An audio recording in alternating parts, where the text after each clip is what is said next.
Good evening and welcome to another episode of Dazed and Confused, my 3 times a week live show where I chat to you about social media, about video, and all the stuff that you can be doing for free. My second favorite 4-letter word in the entire world. If you want to know number 1, you'll have to come back for the adult version of this show at some point or another, whenever I do one. Anyway, so today we're going to be talking about the fact that it is cherry month, because I want to ask you the question, have you popped your cherry yet? Exactly. You're going to want to stay tuned for this one.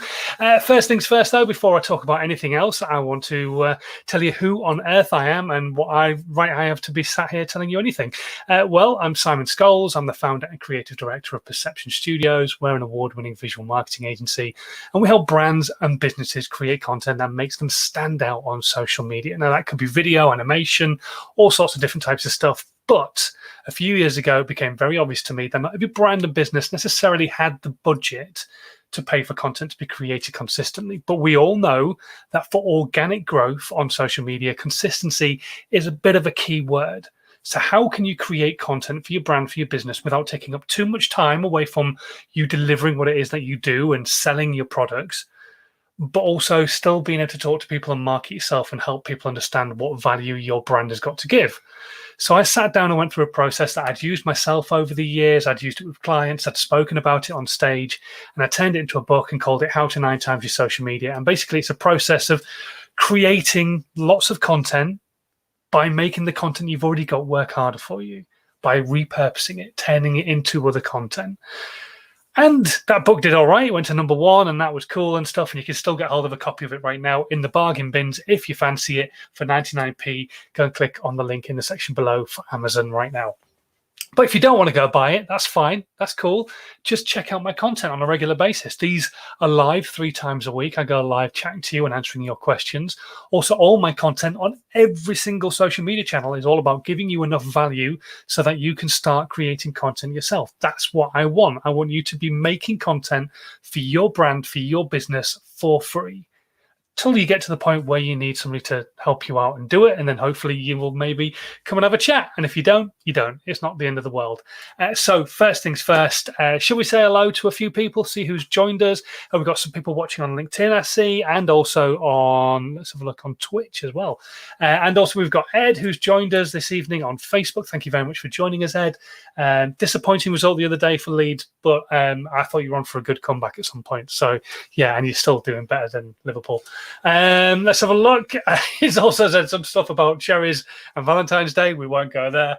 And yes, the book did all right. Whatever.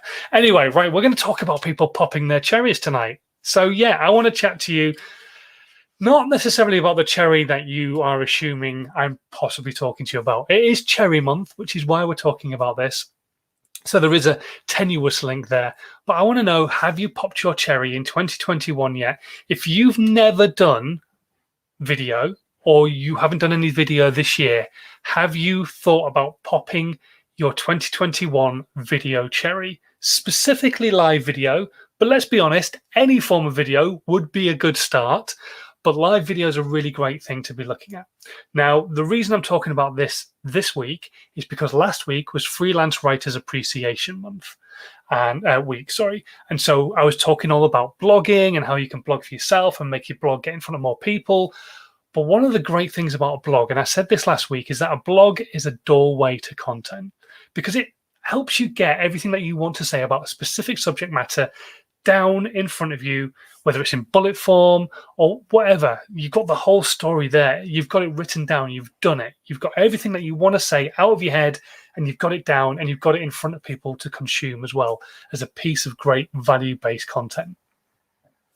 The great thing about the blog, though, is that if you are willing to sit there and set up your phone in landscape, not portrait, please, unless you're going to put it out on Instagram TV or on Snapchat or TikTok. But let's face it, pretty much everywhere you can film it that way and then edit it to fit those other platforms anyway. So film it in landscape. But anyway, we're going to talk about creating that video content because the blog will help you with that. Like I say, you've got everything you want to say down, whether it's on a piece of paper or on a written blog on a website on Medium, on Tumblr, wherever it is. So if you've got that story straight in your head, you already know what you're going to say when you either do a live video or when you do a recorded piece of content. Now, the reason I am so passionate about live, there's a few reasons. Number one, the platforms love it. So those platforms that have live video available to their audience members, people like LinkedIn, Twitch, Periscope, YouTube, Facebook, if you use that tool, they are going to reward you for doing so, especially if you can keep people watching your content for a longer period of time, because that means they're on your website or on their website for a longer period of time. So they really like that. So live video is a really great tool for that. Also, if you can keep them watching for a longer period of time, they will feed it out to a huge audience or a potential huge audience as well. Not just the people who follow you, but people who might actually like some of the stuff that you're talking about by looking at the title and the description that you've written to go out on that live. So the platforms do love live content. They'll also feed it out to people once you've gone live as well. So that's really, really great. And the most important reason for me is that you can't keep pressing stop, start, stop, start, stop, start when you're not happy about how it's going. If you make a mistake, that's it. It's there. You just move on to the next thing that you want to say. If you make a mistake, it's not the end of the world. And live video will really help teach you that, because mistakes happen. You will stumble over words. Nobody is the perfect presenter, not even Philip Schofield, and certainly not Holly Willy Wolly Booby. So I want you to consider live video as the stop that you need to take next. I know it's massively daunting, and video as a whole is a hugely daunting thing. And if it's a problem for you, you really need to sit down with somebody like myself or somebody local to you who can try and help you overcome some of those fears. But in the meantime, we'll help you still continue to create video content, because video content is so powerful for a business and for a brand. But if you can get over that, I'm going to look like a knobhead in the back of your head, and do a live video or record a video and not keep pressing stop, start, you are onto an absolute winner, because you can put that content out for people to consume and get some serious value from. But also, it is the next step in the How to 9 Times Your Social Media process. So you've done a blog, you've done a live video or a long format recorded video. You can then take that piece of content and turn it into multiple pieces of content. So this is something I do with all of my lives. I edit out the main subject matter, turn that into a short form piece of video. I say short form, like about 8 or 9 minutes. Then I take out all the questions that you ask and turn those into short form videos, which are like 2 or 3 minutes long. So then I end up like with 4, maybe 5 pieces of content from one 20-minute live. Plus then I have the 20-minute live. So that's piece of content number 6. Plus then I can take the audio off that. So I've got a podcast, so that's piece of content number 7. Then I have the blog, that's number 8. And then I have the quotes and everything else that I've used in there. That's like 9, 10, 11, 12, possibly 13 pieces of content from one live. And I go live 3 times a week. That's 39 pieces of content just from my lives. How cool is that? And you could be doing exactly the same thing. So last week we talked about blogs. This week we are going to talk about popping your cherry on the video front. Nothing else, and not popping cherry literally while you're you get where I'm going with this. Don't pop your cherry on video and then post it on YouTube. Number one, it'll get flagged, and number two, it's not a pretty thing, is it? Let's be honest. Anyway, right, let's move on from that, shall we? If you've got any questions, whatever platform you're watching on, Twitch, Periscope, YouTube, Twitter, Facebook, LinkedIn, stick them into the comments. I will do my best to answer them this evening. If they come in after the live, and maybe you're watching the replay right now or listening to the podcast, don't forget you can stick your questions still in the comments right now, or you can drop me an email. My link is in the section below, and we can answer them in the next live. Speaking of which, I've had a few emails come through talking about video content. So let's move on to some of those questions in just a moment. And let's have a quick look and see what's happening on the comments. Let's have a look what Ed said here. Once you write a blog, you've got everything you want to say in a video already written down. So it's kind of a 2 jobs done in one. Exactly what I was saying. You've got something to read off when you're doing a video or a live. Works for me all the time. Now, one of the things I would err on the side of caution with what Ed's just said, and it is right, is reading your blog. don't sit and read it when you're doing video, because number one, you won't be talking to the audience, you'll be sat reading your blog. What is better for you is this is one of the little tips I give in my book, in fact, is write down what you want to say in bullet format. So bullet point it and write it on Post-it notes, and then stick those Post-it notes onto the screen of your phone. It serves 2 points then. Number one, you don't end up reading a long blog and not talking to the audience who are here. They're not anywhere else. The next great thing is that it helps give you structure that you can keep glancing back to. And also it covers your glorious face, which will be up on the screen on your phone in a big way, and makes you actually talk to the lens rather than talking to yourself on the screen. So yeah, there you go. Interesting question from You Are The Boy over on Twitch. We'll give that a miss, but thank you very much for your question, You Are The Boy. And let's have a look. Ed McIntyre is asking which camera position, headshot, body shot, whatever.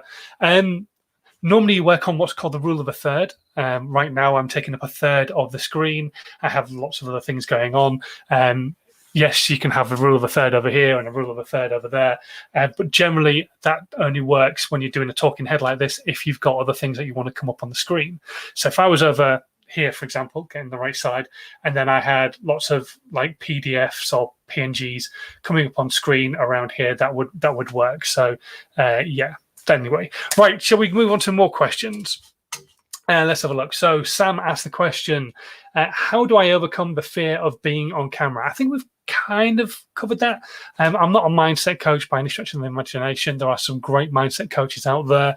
George Swift, Siobhan Booth, Tommy Gentleman, just to name a few that I know. Darren Tom's absolutely fantastic, really, really cool guy, and some amazing content as well out there about overcoming the fear of being on camera and talking to your audience, specifically if you're doing international speaking. So if you're from another country and English maybe isn't your first language, really well worth going to check him out. But overcoming your fear is understanding what you're going to be talking about. The biggest fear for most people comes from the fact that they don't know what they're going to say. They don't know what they're going to be talking about on camera. So you overcome that fear by planning. And your plan in this case is your blog, because your blog will then help you overcome that fear of not knowing what you're going to talk about, because you've got it all written down already. You're already a voice of authority in a written format. Just take out those key points that you want to get across, bullet point them, stick them on those Post-it notes, stick it on your screen, and then tell your story. Introduce yourself, do your piece of content, have a call to action. That is essentially your live. You can do it. Trust me, Sam, you definitely can do it. Jenny is asking a question, which is quite an interesting one, and I've kind of skated over it today. Once I've done a live, what should I do with it then? So once you've done a live video or any form of video content, it doesn't have to be a live video piece of content. What would you do with it then? The thing is that you could leave it sat on your Facebook page, wherever you're going to post it, and fine, you can point people towards it and a few people might come and watch. But what would be better is if you could take out key elements from that particular live, perhaps say some bullet point moments that you might have said something, and take those out and turn those into short form video content. Now your live's going to be maybe 10 minutes long.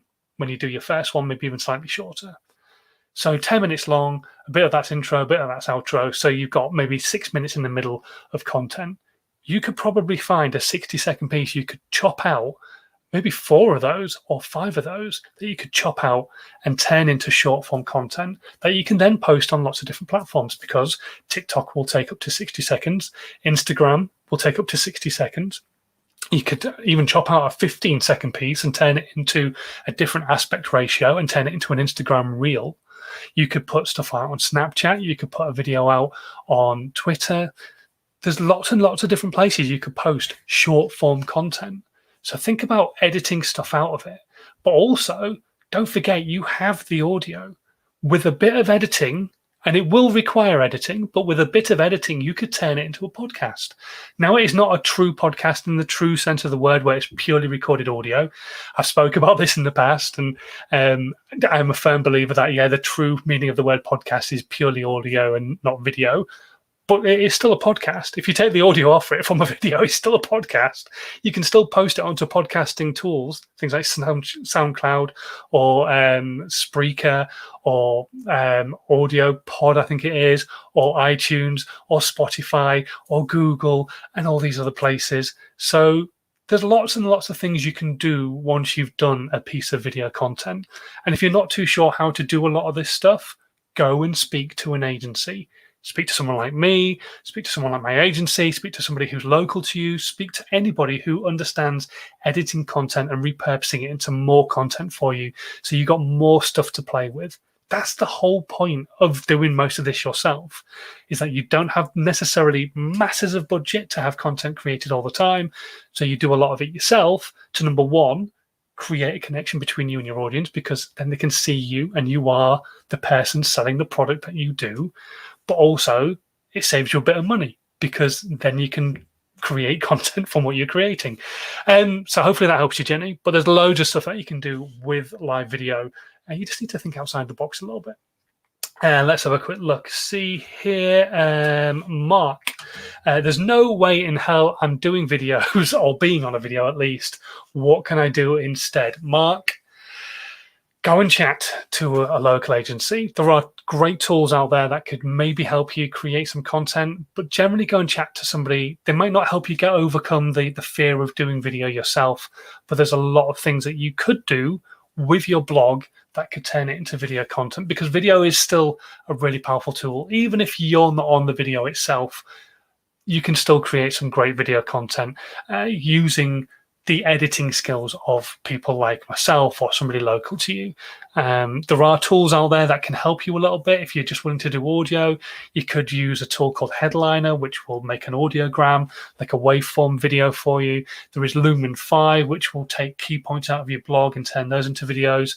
But try and get somebody who knows what they're doing to kind of help you out just a little bit as you go forwards. Shouldn't cost you an absolute arm and a leg, maybe like £300-400 a month to have them help you create loads of content from your blog content.